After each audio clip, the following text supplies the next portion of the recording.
Door not closing on your Ninja Double Oven? Fix it fast. If the door won't seal or pops back open, here's how to get a clean, safe close without forcing anything. Step 1. Use the FlexDoor the right way.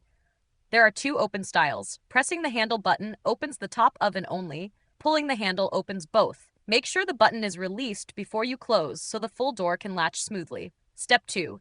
Clear obstructions inside the cavity. Remove extra accessories you are not using. Slide the sheet pan on the wire rack, never on the heating elements, and push racks fully back so nothing touches the glass.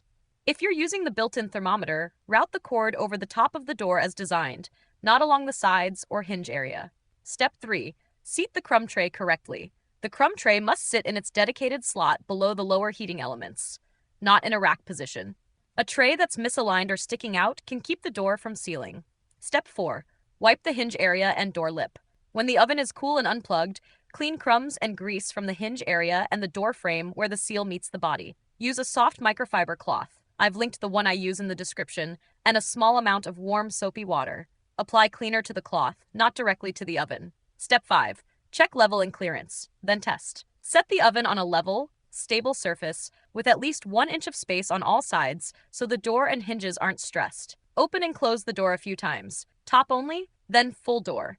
It should move freely and sit flush without gaps. If the door still won't close or it springs open, stop using the oven and contact Ninja support using the link in the description. If this helped you get a proper seal again, subscribe to No Filler Fixes for more fast appliance help.